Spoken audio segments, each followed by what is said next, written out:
களங்கம் இத்துலகம் கழிப்புறமை நெறி விளங்க என்னுள்ளே விளங்குமை பொருளே மூவிரு நிலையின் முடிநடு முடிமை ஓவர விளங்கும் பொறுமைமை பொருளே எழுநிலை மிசையே இன்புருகாகி வழுநிலை நீக்கி வயங்குமை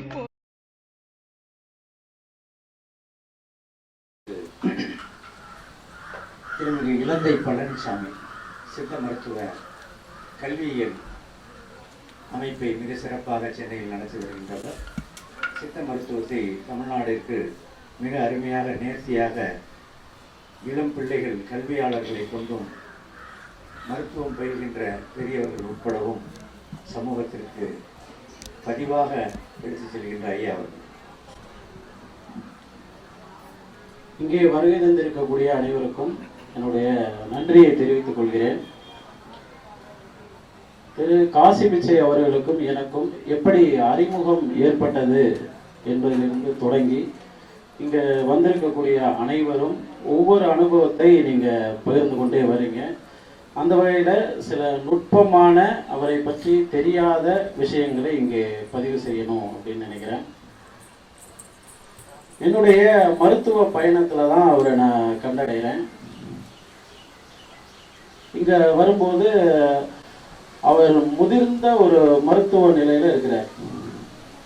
பல ஆண்டுகள் இந்த இயற்கை மருத்துவத்துறையிலும் சித்த மருத்துவத்திலும் பயணித்து பல்வேறு நூல்களை எழுதிய ஒரு நிலையில் அவர் இருக்கிறார். இப்போ நான் இவரை அடையும் போது முதிர்ந்த சித்த மருத்துவ நுட்பம் கொண்ட ஒரு மனிதராக இவரை நான் பார்க்குறேன். அப்படி பார்க்கும்போது இங்கே தான் ஒரு 15 கிலோமீட்டர் தொலைவில் இளந்தைக்குளம் கிராமத்தில் இருக்கிறேன். என்ன அவர் அடையாளம் கண்டுக்கிறார்.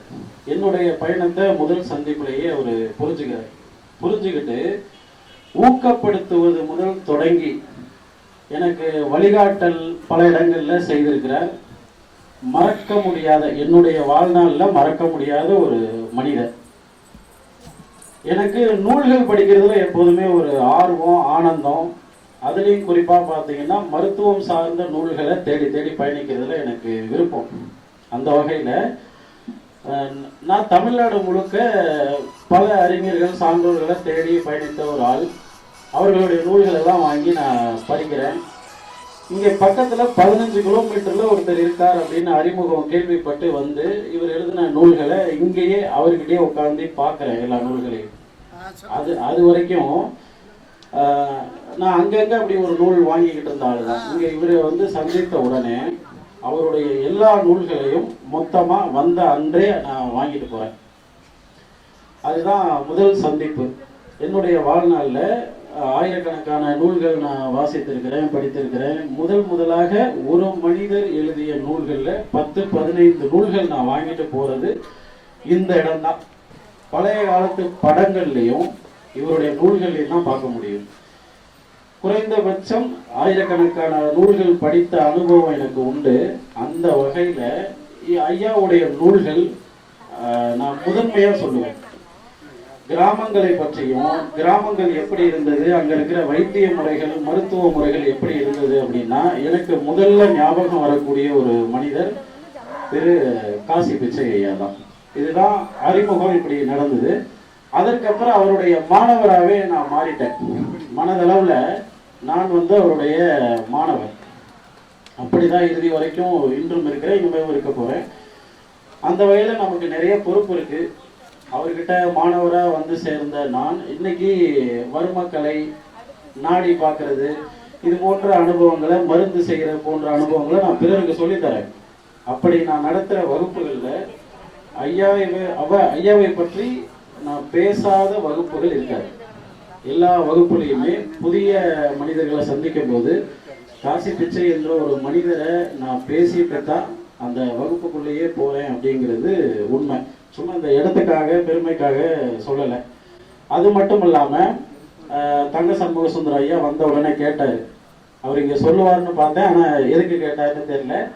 கேட்டார், ஐயாவினுடைய தனி சிறப்பாக ஹைலைட்டாக நீங்கள் ஐயா கிட்ட பார்த்தது என்ன அப்படின்னு கேட்டார்.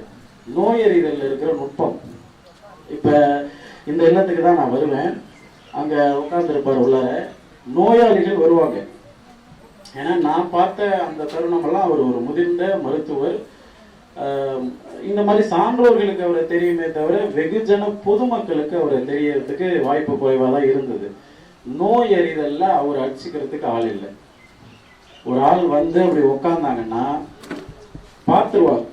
எண்குண பரிசோதனை அப்படின்னு ஒன்று இருக்கு, எண்குண தேர்வுன்னு. அது புதுசா மருத்துவம் படிக்கிறவங்களுக்கு அதை பார்க்கறது ரொம்ப கடினம். ஆனா இவர் வந்து உட்கார்ந்த உடனே கணிச்சிருவார்.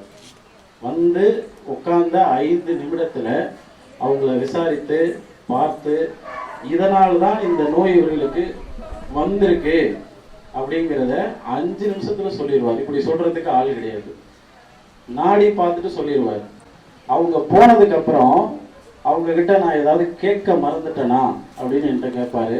அவர்கிட்ட ஏதாவது சொல்ல மறந்துட்டேனான்னு என்கிட்ட கேட்பாரு. அப்படி ஒரு உறவு அவருக்கும் எனக்கும் இருக்கு. அவருடைய நூல்கள்ல அந்த நுட்பங்களை எழுதியிருக்காரு. எப்படி நோயறிதல் செய்யணும், நோயறிதல் எப்படி பார்க்கணும் அப்படிங்கிறத அவர் எழுதியிருக்கிறாரு. அவருடைய நூல்களை பத்தி சொல்லணும் அப்படின்னா, சித்த மருத்துவ பாட நூல்கள் இருக்கு இல்லையா, இன்னைக்கு சித்த மருத்துவம் ஒரு டிகிரி கோர்ஸ், அரசாங்கம் அதை ஒரு டிகிரியாக கல்லூரிகளில் வச்சிருக்கு. அவங்க ஒரு 70 வருடங்களுக்கு முன்னாடி தமிழ்நாடு முழுக்க ஒரு பயணம் செய்து பாரம்பரிய மருத்துவர்கள்ட்ட இருந்த ஓலைச்சுவடிகள் எல்லாம் வாங்கி சித்த மருத்துவத்தை தொகுத்து இன்னைக்கு கல்லூரிகளில் வச்சிருக்கிறாங்க. அது அந்த பாடத்திட்டத்தில் விடுபட்ட பல மருத்துவ குறிப்புகளை ஐயாவுடைய நூல்களில் பார்க்க முடியும். எனக்கு தெரிஞ்சு இப்போ சித்த மருத்துவம் பண்ணிக்கிட்டு இருக்கிறவங்க, இனிமேல் படிச்சுக்கிட்டு இருக்கிறவங்க, இனிமேல் பார்க்க போகிறவங்க ஐயாவுடைய நூல்களை அவசியம் வாங்கி வாசிக்கணும். ஏன்னா அந்த பாட நூல்களில் இல்லாத விஷயம் ஐயாவினுடைய நூல்களில் இருக்கு அப்படின்னு நான் சொல்லிக்கிறேன். சங்க இலக்கியம் முதல், சங்க காலத்தில் சங்க இலக்கியம் இருக்குது இல்லையா, அந்த இலக்கியம் முதல் இன்னைக்கு இருக்கிற நவீன அறிவியல் வரை ஐயா தொட்டு பார்க்காத துறைகளே இல்லைன்னு தான் சொல்லணும். இப்படி ஒரு மனிதர் வாழ்கிறார் என்றால் அது அதிசயத்திலே அதிசயம். நான் தமிழ்நாடு முழுக்க பயணித்து இந்த சான்றோர்களை பார்த்த ஒரு ஆளு. இங்க நம்ம பகுதியில ஒரு 15 கிலோமீட்டர்ல ஒரு மனிதர் இப்படி வாழ்ந்துகிட்டு இருக்கிறாருன்னா அவர் இந்த பகுதி கொண்டாடணுமே, இன்னும் சமுதாயம் நிறைய கொண்டாடணுமேன்னு ஒரு ஏக்கம் கொண்ட ஒரு ஆள் நான்.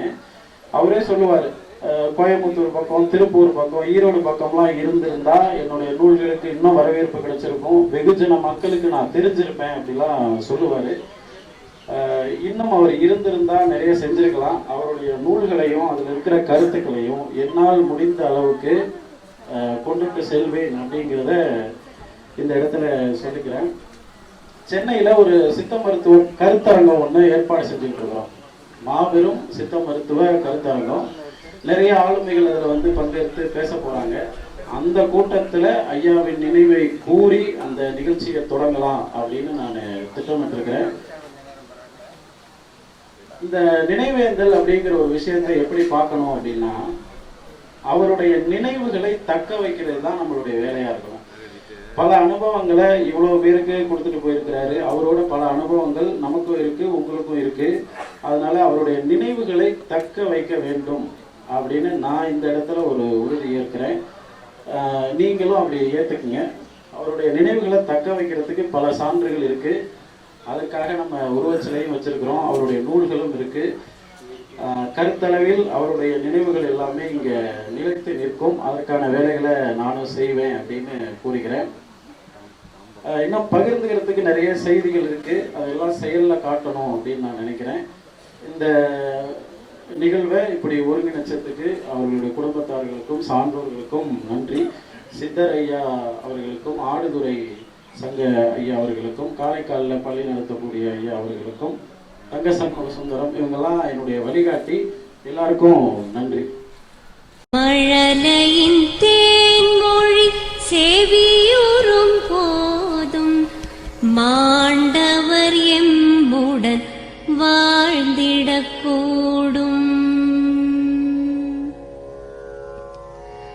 மாண்டவர் சுவாசங்கள் காற்றுடன் சேர்க, தூயவர் கண்ணொளி சூரியன் சேர்க, பூதங்கள் 5லும் பொன்னுடல் சேர்க, போனவர்